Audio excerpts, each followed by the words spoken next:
엘렌 G. 화이트 자서전 제1장 어린 시절. 나는 1827년 11월 26일 메인주 고렘에서 태어났다. 나의 아버지 로버트 하몬과 어머니 유니스 하몬은 메인주에서 오랫동안 살았다. 그들은 소시적에 열성이 있고 헌신적인 감리교인이 되었다. 그들은 그 교회에서 약 40년간 여러 가지 직책을 역임하면서 죄인들을 회개시키도록 노력하는 등 하나님 사업의 발전을 위하여 활약하였다. 이 기간 동안 그들은 자신들의 아들, 딸, 8남매가 모두 개심하여 그리스도의 양 우리에 들어가는 것을 보는 기쁨을 누렸다. 불상사. 내가 어릴 적에 나의 부모는 고렘에서 같은 주의 포틀랜드로 이사하였다. 내가 9살 때 나의 일생에 큰 영향을 끼친 사고를 그곳에서 당하였다. 나의 쌍둥이 동생과 다른 학우들과 함께 포틀랜드시의 공원지대를 지나갈 때 13살쯤 된 소녀가 어떤 사소한 일 때문에 화가 나서 던진 돌이 내 코에 맞았다. 나는 정신을 잃고 땅에 쓰러졌다. 의식을 회복하였을 때 나는 어느 상점에 있는 것을 알게 되었다. 어느 친절한 낯선 사람이 나를 그의 마차에 태워 집에 데려다 주겠다고 했지만 나는 내가 극도로 허약해진 것을 모르고 걸어서 집에 가겠다고 하였다. 거기에 있던 사람들은 나의 상처가 그렇게 심한 줄을 모르고 걸어서 가도록 내버려 두었다. 그러나 10여 미터쯤 걸어갔을 때 나는 곧 현기증이 나더니 기절해버렸다. 나의 쌍둥이 동생과 학우들이 나를 업어서 집에 데려다 주었다. 나는 그 사고 이후 얼마 동안의 일을 전혀 기억할 수가 없다. 내가 의식 없이 혼수 상태로 3주일간 누워만 있었다고 어머니가 말해주었다. 내가 회복될 가능성이 있다고 생각한 사람은 아무도 없었지만 나의 어머니만은 무슨 이유 때문인지 모르지만 내가 살아나리라고 생각하였다. 다시 의식이 회복되었을 때 나는 잠에서 깨어난 것 같이 느껴졌다. 나는 그 사고에 대한 것조차 기억할 수 없었으므로 내 병의 원인을 알지 못하였다. 어머니가 나를 위하여 큰 요람을 만들어 주어서 거기에 여러 주일 동안 누워 있었다. 나는 아주 야유어서 거의 뼈만 남았다. 나는 차라리 죽게 해달라고 주님께 기도드리기 시작했다. 그리스도인 친구들이 우리 가정에 방문와서 나의 어머니께 죽음에 대하여 나에게 말해 주었느냐고 묻곤 하였다. 나는 이런 이야기를 엿듣게 되었는데 그 소리가 나를 분기시켰다. 나는 그리스도인이 되기를 갈망하였으며 나의 모든 죄를 사해 주시기를 간절히 기도드렸다.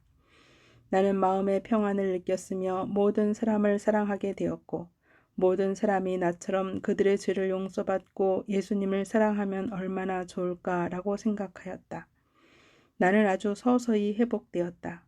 친구들과 함께 어울려 놀 수 있게 되자 나는 하나의 쓴 교훈을 배우지 않으면 안 되었는데 그것은 흔히 우리의 예모에 따라 동료들로부터 차별 대우를 받게 된다는 사실이었다. 교육. 나의 건강은 절망적인 듯이 보였다. 2년간 나는 코로 숨을 쉴 수가 없었으며 학교에도 이따금씩밖에 출석할 수 없었다. 나는 학습과 배운 것을 기억하기가 불가능한 것 같았다. 선생님은 나에게 이런 불행을 초래한 바로 그 소녀를 나의 시중 당번으로 임명하였다. 그래서 그 애가 나의 필기와 공부를 도와주게 되었다. 나는 그 아이가 나에게 가한 상해에 대하여 생각나지 않도록 조심했지만 그는 자기의 잘못에 대하여 항상 심히 미안하게 생각하는 것 같았다. 그 애는 나에게 친절했고 참을성이 있었으며 내가 아주 불편한 상황에서 공부하는 것을 보고 몹시 슬퍼하며 동정하는 눈치였다. 나의 신경 조직은 무력해졌고 손은 떨려서 필기하는 일이 쉽지 않았다. 맥없는 손으로 겨우 몇 자 적을 정도였다. 공부에 정신을 집중하려고 노력하면 책의 글씨들이 한데 뒤엉켜 보이고 이마에는 굵은 땀방울이 맺혔고 심하면 현기증이 나서 기절하게 되었다. 나는 몹시 기침을 했으며 나의 전신 기능이 쇠약해진 것을 느꼈다. 선생님은 나에게 휴학하여 건강이 회복될 때까지 공부하지 말라고 권하였다. 병약함에 굴복하여 공부를 중단하고 교육받을 수 있는 희망을 포기한다는 것은 나의 어린 마음에 무척이나 견디기 힘든 일이었다. 2장 회심. 1840년 3월 윌리엄 밀러시가 메인주 포틀랜드에서 와서 그리스도의 재림에 관한 강연을 하였다. 이 강연은 일대 선풍을 일으켜 강연장인 캐스코가에 있는 그리스도인 교회당은 밤낮으로 만원을 이루었다. 집회에 열광적인 흥분감은 없었지만 깊은 엄숙함이 청중의 마음에 가득하였다. 시내에서만 큰 관심이 쏠린 것이 아니라 주위의 지방 사람들도 매일 도시락을 싸가지고 몰려와서 아침부터 저녁 집회가 마칠 때까지 머물러 있었다. 나도 친구들과 함께 이 집회에 참석하였다. 밀러 씨는 예언을 정확하게 풀어나가는데 그것이 청중의 마음에 확신을 심어주었다. 그는 예언적 기간을 심도 있게 다루었으며 그의 해석을 뒷받침하기 위하여 많은 증거를 제시하였다. 그리고 나서 그가 엄숙하고 강력하게 호소하고 권면할 때 재림을 맞을 준비를 갖추지 못한 청중은 넋을 잃은 듯하였다. 어린 시절에 받은 감명. 이런 일이 있기 4년 전 학교 가는 길에 나는 종이 조각 하나를 주워 읽었는데 거기에는 어떤 사람이 영국에서 그때로부터 약 30년 후에 이 세상이 불타 없어질 것이라고 설교한다는 이야기가 적혀 있었다. 나는 이 종이를 집에 가지고 가서 식구들에게 읽어주었다. 이 예언된 사건을 곰곰이 생각한 나머지 나는 공포에 사로잡혔으며 이 세상을 회개시켜 구원하기에는 시간이 너무 짧다고 생각하였다. 그 종이 조각에 적힌 짤막한 글에서 받은 깊은 인상 때문에 나는 며칠 밤을 거의 잠을 이루지 못한 채 예수님께서 오실 때 맞이할 준비가 되게 해달라고 계속 기도하였다. 나는 이때까지 그리스도께서 하늘 구름을 타고 오시기 전에 지상 천년기가 있을 것이라고 배웠다. 그러나 이제 나는 지금으로부터 몇 해밖에 남지 않은 1843년에 그리스도께서 오실 것이라는 놀라운 선포를 듣게 된 것이다. 영적인 부흥. 죄인들에게 그리스도를 받아들일 기회를 제공하고 임박한 두려운 사건을 위하여 준비할 수 있도록 특별 집회가 열렸다. 공포와 확신이 전 도시에 퍼졌다. 모든 사람이 그리스도의 임박한 강림에 관한 가르침을 듣고 어느 정도 감명을 받았으므로 기도회가 개최되었으며 각 교파의 전체적인 각성이 일어났다. 죄를 뉘우치는 사람들은 앞으로 나오라고 호소할 때 수백 명이 응했는데 나도 다른 구도자들과 함께 군중을 헤치고 앞으로 나갔다. 그러나 나는 마음속으로 나 같은 사람은 하나님의 자녀로 부름받을 만한 가치가 없다는 느낌이 들었다. 나는 자주 그리스도 안에 있는 평화를 갈구했지만 내가 희망하는 자유를 발견할 수 없을 것 같았다. 그리하여 무서운 슬픔이 내 마음을 엄습하였다. 나는 무엇 때문에 이런 슬픔을 느끼게 되는지 알 수 없었지만 아마 그것은 내가 하늘나라에 들어갈 수 있을 만큼 선하지 못하기 때문에 그런 것을 기대할 수도 없다는 생각 때문인 것 같았다. 아무도 나의 이런 심정을 이해해 주지 못하리라는 생각이 너무도 강했으며 또 자신감이 부족했기 때문에 나는 어떤 교인 친구에게도 조언이나 도움을 구할 생각을 하지 못하였다. 그리하여 나 혼자서 헛되이 암흑과 절망 가운데서 방황하고 있었는데 그들은 나의 이 숨은 고민과 심정을 전혀 알아채지 못하였다. 믿음으로 말미암는 의. 그해 여름에 나의 부모님은 메인주 빅스톤에서 개최된 감리교회 장막 부흥회에 나를 데리고 갔다. 나는 거기서 주님을 간절히 찾고 가능하면 나의 죄를 용서받아야겠다고 굳게 결심하였다. 나의 마음속에는 믿음으로 말미암는 그리스도의 소망과 화평에 대한 강한 열망이 있었다. 나는 왕에게 나아가리니 죽으면 죽으리이다 라는 말씀으로 설교하는 것을 듣고 매우 용기를 얻었다. 설교자는 희망과 공포 사이에서 방황하며 그들의 죄에서 구원되고 그리스도의 사유하시는 사랑을 받기를 갈망하면서도 소심함과 실패에 대한 두려움 때문에 의심과 속박 가운데 머물러 있는 자들에 대하여 언급하였다. 그런 사람들은 자신을 하나님께 완전히 굴복시킨 후 지체하지 말고 그분의 자비하신 품으로 담대히 나아가라고 권면하였다. 그렇게 하면 그들은 아수에로 왕이 에스더에게 은총의 표징인 금호를 내어민 것처럼 그들에게 자비의 호를 내밀 준비가 되어 있는 자애로우신 구세주를 발견할 것이다. 주님의 존전에서 떨며 서 있는 죄인들이 해야 할 일은 오직 믿음의 손을 뻗어 하나님의 은혜의 홀을 붙잡는 것뿐이었다. 그렇게 붙잡았을 때 용서와 평화가 확실하게 주어졌다. 하나님의 약속을 담대히 주장하기 전에 하나님의 음성을 받을 만한 자격이 더 갖추어지기를 기다리는 자들은 치명적인 과오를 범하고 있는 것이다. 예수님만이 죄를 깨끗이 하시고 그분만이 우리의 죄가를 용서하실 수 있다. 그분께서는 믿음으로 당신께 나오는 자들의 간구를 들으시고 그들의 기도에 응답하시겠다고 친히 맹세하셨다. 많은 사람이 하나님의 은총을 받으려면 반드시 어떤 비상한 노력을 해야 한다는 모호한 생각을 가지고 있다. 그러나 자신을 의지하는 일체의 노력은 모두 허사이다. 죄인이 소망 있고 신뢰하는 하나님의 자녀가 될 수 있는 것은 오직 믿음으로 예수님과 연결되는 길뿐이다. 이 말씀들은 나에게 유한이 되었고 구원받기 위하여 내가 무엇을 해야 할 것인가에 대한 깨달음을 주었다. 이제 나는 나의 길을 좀 더 분명히 보게 되었으며 어두운 그림자는 사라지게 되었다.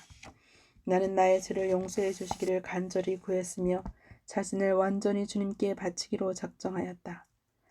그러나 나의 마음은 종종 고민스러웠는데 그 이유는 하나님의 간합하심의 증거라고 스스로 생각할 만한 영적인 환희의 경험을 갖지 못했기 때문이었다.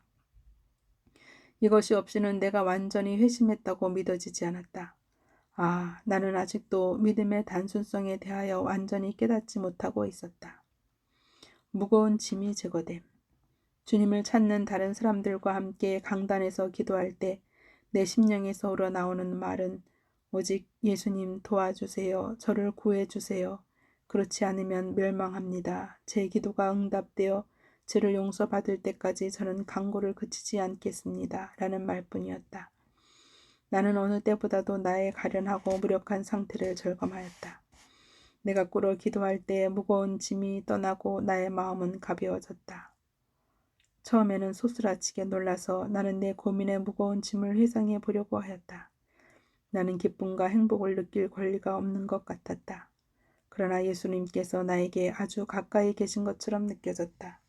그래서 나는 예수님께서 지상에 계실 때 가련한 사람들이 그분께 나아갔던 것처럼 나도 나의 모든 슬픔과 불행과 괴로움을 가지고 그분께 나아갈 수 있다고 생각하였다.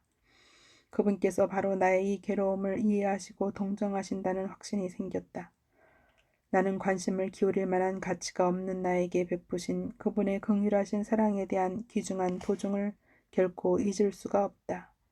나는 이전 어느 때보다도 기도하는 사람들 틈에 엎드려 있던 그 짧은 시간에 그리스도의 거룩한 성품을 더욱 많이 배웠다. 권위 있는 한 여성이 나에게 와서 물었다. 사랑하는 아이야, 너는 예수님을 발견했니? 내가 예라고 대답하려고 하자 그는 그분을 발견한 것이 사실이로구나. 예수님의 평화가 내게 임한 것이 내 얼굴에 나타나 있구나 라고 소리쳤다. 나는 거듭거듭 이렇게 되뇌었다. 이것이 신앙 경험일까? 내가 잘못 생각하는 것은 아닐까? 그렇다고 주장하기에는 너무나 크고 고상한 특권같이 생각되었다. 나는 너무 수줍어서 이것을 공공연히 발표할 수 없었지만 구주께서 나를 축복하사 나의 죄를 용서하셨다고 느꼈다. 새 생명 가운데서. 장막 부흥회를 마치자 우리는 곧 집을 향해 출발하였다.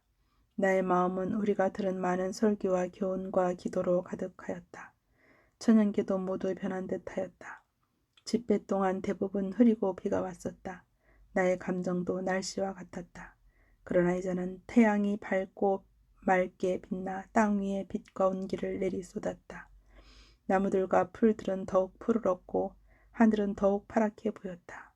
지구가 하나님의 화평 가운데서 미소 짓는 듯하였다. 그와 같이 의의 태양 강선이 나의 마음속에 있는 구름과 암흑을 꿰뚫어 그 모든 침울함을 몰아냈다. 나는 모든 사람이 하나님과 화평을 누리고 성령으로 생기를 얻은 것처럼 느꼈다. 내 눈에 띄는 모든 것이 변한 것 같았다. 나무들은 더욱 아름다웠으며 새들의 노랫소리는 전보다 더 정겨웠다. 그들은 노래로 조물주를 찬양하는 것 같았다. 나는 이 행복감을 놓쳐버릴까 두려워서, 그리고 나에 대한 예수님의 사랑의 그 소중한 확증을 잃어버리지 않으려고 이야기에 관심을 쏟지 않았다. 나는 나의 인생을 전혀 다른 빛으로 바라보게 되었다. 나의 소녀 시절에 암울하게 만들었던 불상사까지도 나의 유익을 위하여, 곧 나의 마음을 이 세상과 만족할 수 없는 세상의 쾌락에서 돌이켜 하늘나라를 꾸준히 사모하도록 만들기 위한 하나님의 자비로운 처사처럼 느꼈다. 감리교회에 입교함. 장막 부흥에서 돌아온 직후 나는 다른 몇몇 사람과 함께 교회에 예비 입교하였다. 나는 침례 문제에 대하여 숙고하였다. 내가 비록 어렸지만 성경에 승인된 침례 방식은 단 한 가지, 곧 물에 잠기는 방식뿐임을 알 수 있었다. 감리교인은 나의 자매들의 세례가 성경상 침례라고 설득시키려 했었지만 허사였다. 감리교의 목사님은 세례도 하나님께 똑같이 간합될 만한 것이라고 말하시면서 만일 침례 후보자들이 양심적으로 물에 잠기는 방식을 원한다면 그렇게 베풀어 주겠다고 동의하였다. 마침내 염숙한 의식을 행할 시간이 정해졌다. 우리 12사람이 침례 받으러 바다로 내려가던 날은 바람이 몹시 불었다. 파도가 높이 일어 해변으로 몰아쳤지만 이 무서운 십자가를 지고 갈 때 나의 평화는 강과 같았다. 내가 물에서 올라올 때 나의 힘은 거의 다 빠지고 대신 하나님의 능력이 내 위에 임하였다. 나는 이제부터 이 세상에 속하지 않고 물 무덤에서 새 생명으로 태어났음을 믿었다. 같은 날 오후에 나는 정식 교인으로 입교하였다.